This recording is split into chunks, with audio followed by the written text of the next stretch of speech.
mind, especially with Logan Webb going up against Yoshida Yamamoto? I think what comes to mind when I see this pitching matchup is two of the game's better pitchers. Logan certainly done it for quite some time. Very consistent, taste of baseball, really good competitor. Yeah, we're gonna have our work cut out.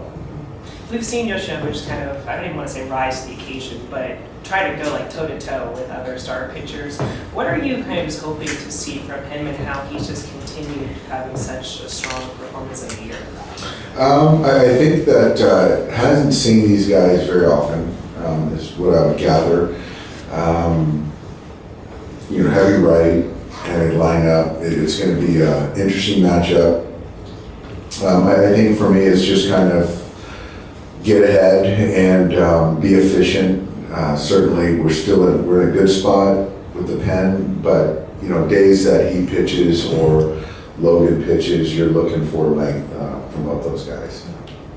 What have you been able to gather about how the Giants sort of built this strong start? Like, what has kind of stood out to you guys just about how that team is kind of? I think the thing that stands out is the pitching. Certainly, they've stayed relatively healthy. I think with the starters, the relievers have been good. They prevent runs. I think they do a good job catching the baseball. They're down Chapman, certainly in Bailey this series, so that's going to probably cut into it. But they've done a really good job of preventing runs. Sheehan only went 3 1/3 yesterday. What was the report? Kind of need another one because he didn't get through 4. Or where's he at? Yeah, I think that's the thought right now is just kind of figuring out, what's next for Emmet. I think the stuff was better than the line score. Whether he needs another one there or he joins us. So I think that's kind of what internally we're going to make that final decision here in the next day or two. Dave, what was the report on Tyler today, and how good is it to see another guy take another step forward? It was really good. Tyler, I got to see with my own eyes, and the velocity was there, the swing and miss, the delivery, talking to him after, he was really excited.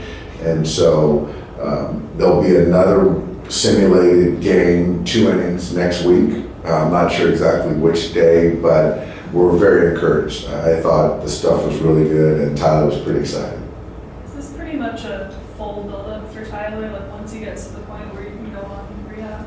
Yeah, I think so. I would say the goal would be to make sure we at least get him to 5 and 75.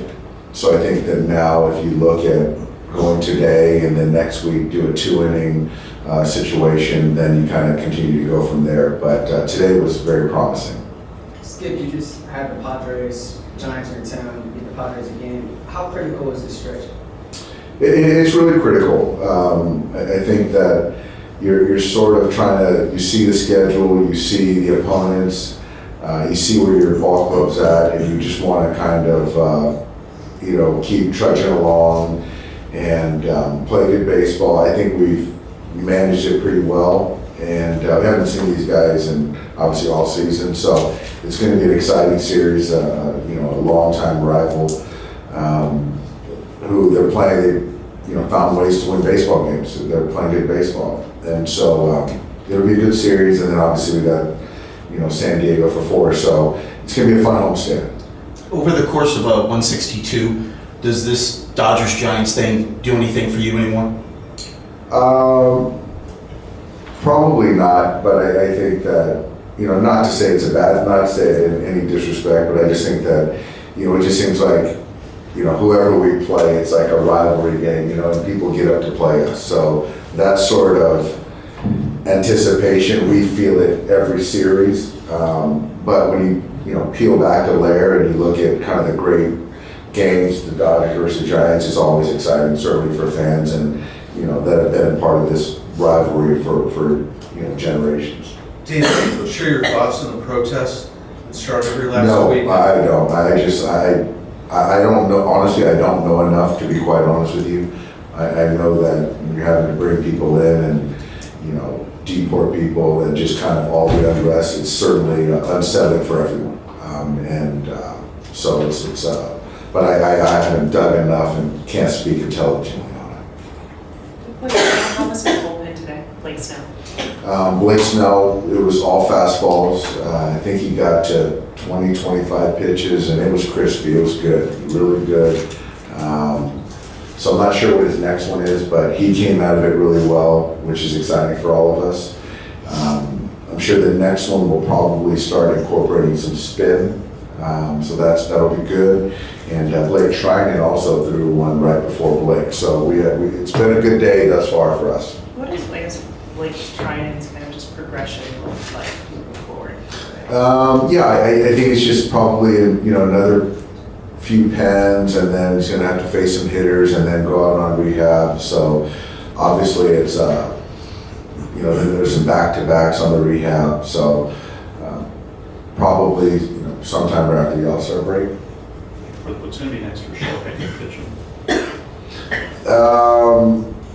That's a good question. I'm not sure when he's going to go and throw. I think it's 3 innings. So I'm not sure when that's happening though. But obviously we know he's not going out. It's going to be simulated, and I don't know if we've targeted a day yet. Dave, some of Clayton's best numbers have come against the Giants, and they've had a lot of really good teams in that time. How much does that speak to his competitive nature, and how fun will it be to watch him compete against a rival? It's going to be great. It's going to be great having Clayton pitch against those guys here at Dodger Stadium, and he's done some really good ball games against those guys. So he always gets up for playing the Giants, and I think on the heels of him throwing the baseball the way he did the last time, I think he's really encouraged, and so I'm looking forward to seeing him build on that last one.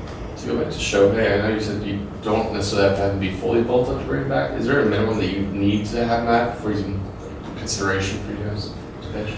No, I don't. I guess to that question, I would say probably 2 innings, but that's not set in stone. Because I think anything that you can get from Shohei on the mound is additive. But I do think that there's a build-up part that you want to make sure that you're using all your pitches and the recovery. And so what that looks like when he does take the mound for us, I can't speak to that right now, but there's still a progression that we're trying to get to make sure he feels comfortable. Is there anything new you're seeing with Roki Sasaki, and what are you hoping to see from him to take the next step? Nothing new. I think that right now he's kind of just trying to keep his arm moving. I don't think that he's in a place where he feels that he can add the intensity. So right now we're just kind of status quo. And Pryor was mentioning something about his confidence. What do you think is kind of the biggest key to kind of getting that confidence back, or it was? I think the number one thing is health. And once we get him back to health where he feels like he can, use his arsenal and be pain-free, then you start getting into believing in your stuff. Your stuff has, you have enough stuff to get hitters out consistently. So I think that once we get to the health part, we build him up, I think he'll be in a good spot as far as on the confidence and really learning from, some of the things the experiences that he's had up to this point. When you say he's not throwing with any intensity, is that because he's still feeling something in his shoulder? I think it's just, I don't know if it's he's feeling something or he just doesn't have the confidence to kind of trust that he's in a good spot. So, any way you want to look at it, he's still kind of just moving his arm, but there isn't a whole lot of intensity right now. Dave, it's the middle of June and we're seeing the Padres and the Giants for the first time. Do you feel, because of the balanced schedule, a little, you would like to feel them out a little bit more earlier in the season, or? No, I don't necessarily. I think it's certainly not ideal, but it really doesn't matter. It's the schedule. So, not seeing the Giants and the Padres and then seeing them back-to-back, or the Padres back-to-back in 7 times in 10 days seems sort of odd, but a lot of teams are going through it. And I think, net sum, I like the balanced schedule. I think it's good to play all the different teams. I think it's good for fans too.